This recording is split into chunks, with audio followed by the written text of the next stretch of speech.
Good morning, everyone. I'm Byron Burton with Award Focus, and I'm here to talk with the talented songwriters from Apple TV Plus's Spirited, an awards contender for original song with Do a Little Good and Good Afternoon. We're here to talk about both with everyone. So I want to open up with Justin and Binge. When you guys get an opportunity to write on this, how early do you like to get involved? Do you like to work with Sean and John for the screenplay because so much of this is, nuance for character and also advancing plot, the emotional state of the characters. How early is ideal for you? We love to be Yeah, super involved super early. I mean, I think when we had our first conversations, even with Ryan and Will and Sean and John, just joining the project, we were like, hey, we're going to be so annoying, but we really like to be very involved because I think for there's such a difference between a song in a movie or a movie that's done and then finding a good song moment to go into it and really figuring out how to integrate a song that is used as a mechanism for plot.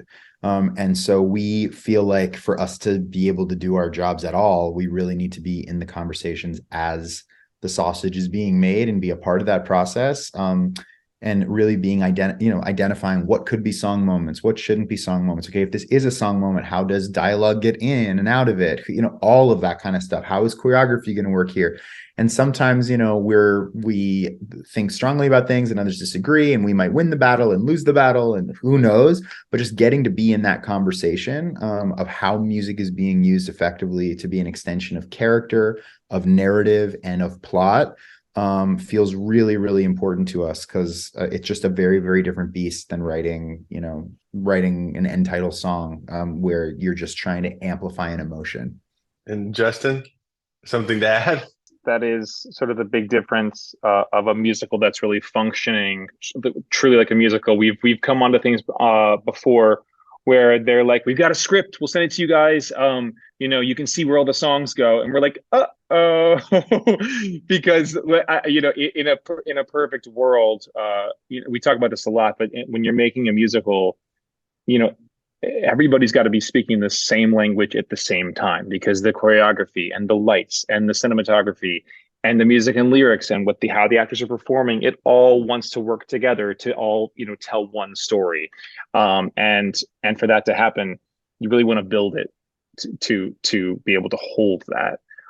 So yeah, for us getting involved early on, as Ben said, we usually are like, hey, we're going to annoy you a lot and we're going to call you 10,000 times to say, what's this really about? What's this really about? What's this really about? But it's so that hopefully when it all kind of ties together, you've got a story that is, a narrative that's working and songs that help push that forward all along the way. Even a song like Good Afternoon, which is a lot of just fun and play and how ridiculous can we be? It starts with a narrative impulse, which is this character, Ryan's character, has to try and cheer Will's character up, and he's using this tactic, which is to get him to say good afternoon, to make that to sort of push off that big idea that then can explode to be a crazy number with hot air balloons and men on fire and Judi Dench and all the crazy things. But it starts from this character needs to get this character to do something, and that's the kind of songs that we all write. We all come from the theater, so it's great when you can get to do both at the same time. Staying on the topic of Good Afternoon, I wanted to talk about the collaborative process with everybody who was throwing in the idea of Judi Dench. How did you guys swing the multi-collaborative approach here? Email chains, lots of Zooms. Who was on the piano amid the lyrics? How did that work? Yeah. Oh wait, bench. No, I was gonna say, Kana, hit this. Cool. Yeah. So it was a lot of very early morning Zoom sessions, a lot of late night Zoom sessions, and just us basically kind of going at this like a songwriter's writer's room, which is kind of how they do it in television writing. And we would work over Google Docs and just try to figure out these verses, the choruses, have brainstorming sessions on what the song titles would be. And for Good Afternoon in particular, like there were so many lines that we didn't use. Like there's like a 40-page Google Doc of just us trying to get the perfect line and making each other's ideas better and like figuring out all of the internal rhymes. And what was super cool about this process is normally it's usually one person or two people who work on musicals. Obviously, this was five people. Um, and I think that also really challenged us. And we were challenging each other in terms of like, how do we, get the best line and how do we like make each other's lines better? Um, and that's also like how we got to the Judi Dench line, Sakari, which was Sakari's idea. Which was all of our idea, and everyone affirmed it, and it just ended up there somehow. It was a lot of popcorning, and then like picking out the kind of burnt ones, and then leaving out the not safe for Christmas ideas, and then coming back to stuff. But yeah, that Judi Dench line was a really great line, and glad we all agreed to keep it. So what Sakari's not saying is this process was among the most collaborative processes I've ever had.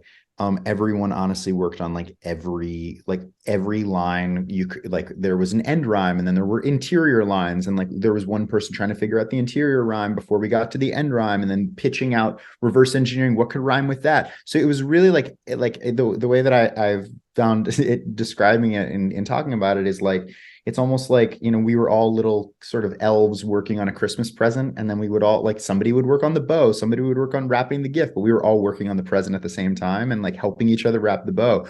So it really was this iterative and collaborative process. But Sakari really defended Judi Dench. And, we were sort of like, is this ridiculous? Is this a crazy thing to propose? Not knowing, at all that Judi Dench would ever grace the screen one day and actually like walk in and do a little cameo herself. But it was just about having a really fun time and throwing out ideas that were silly. And again, we wrote a lot of this very late night on Zooms and on a collective Google Doc, partially because certain people had day jobs, and so they would work an entire day and then jump on a Zoom, and because we were starting at 9 p.m. and going to like 2 a.m., it was like delirious and a little tipsy and just fun. And so we got to just have this incredibly fun and joyful process of all getting in each other's lyrics and lines to create something that was better than what we would have created individually. Yeah, Mark, what was your most? Yes, please. My sheepish hands raised was the reason we were scheduling weird times is because I'm the one with the terrible day job. And kind of like Kimberly's character in the movie, I really was not in the place where I thought I deserved or could seek joy. I wasn't really getting into musical theater as an industry. I was kind of getting bumped by either collaborators or agents and kind of thinking, I guess the universe just wants me to stay in my little spot and I guess I'll just be stuck. And kind of getting to work on the song was fun, was a raucous good time, but also was kind of this microcosmic experience of how, like in the movie, people can actually think, well, what if I do go towards joy? Or what if I do decide that I'm going to continue to hope? And what would happen? What would happen then? What magic is possible? So that's where my life affirming came from, basically. Well, I love that story. That's really powerful. Better than a cup of coffee, I tell you. Mark, how about for you? What was the most rewarding moment for you working on this? Man, there were so many amazing parts to it. There was one where, I mean, when we finally all met each other on set, like collectively for the first time, like we'd been writing and we'd met each other. It wasn't that none of us had met before, but as a group, actually in-person meeting. It was a night shoot. It was the reprise, the Riverwalk View from Here reprise with the two of them kind of strolling, and present has come back to life. And so it was already like a moment that we were really proud of, a very sweet, nice for the two of them.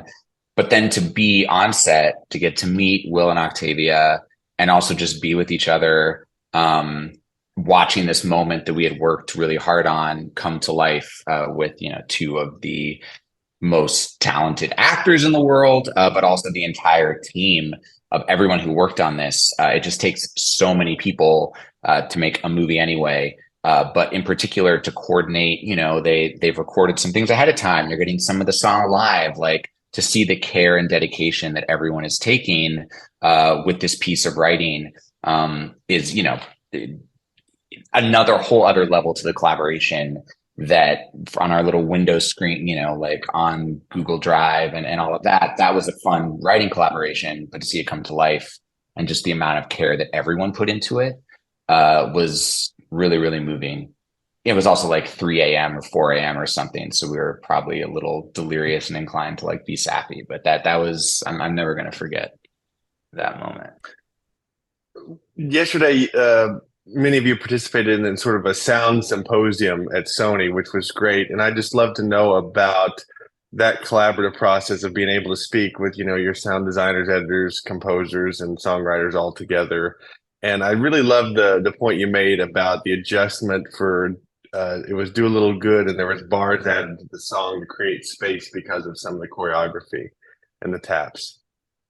Yeah, I mean, to reiterate on that, I think our job is for the whole, right? We're not creating just an auditory experience. We're not just creating a song that you listen to on a record.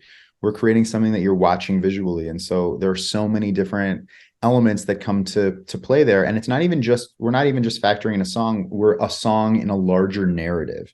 So I think, you know, it's our collective responsibility to know who's carrying the story and whose job it is to and when do we need to get out of the way. And unlike if we were just writing a song for a moment, our you know, we have to navigate like, okay, is the Foley more important here? Is this sound effect actually the thing? Are we trying to get the audience to laugh? Is it that we want to clear space, you know, because the choreography is actually needing to take center stage? And like, if it is, then okay, either we need to write really repetitive lyrics, you know, that you sort of tell the audience they're not really supposed to have to pay attention to because they're not in competition with the tap, or let's just get rid of the lyrics completely and create 4 bars or 8 bars where there can be a tap break.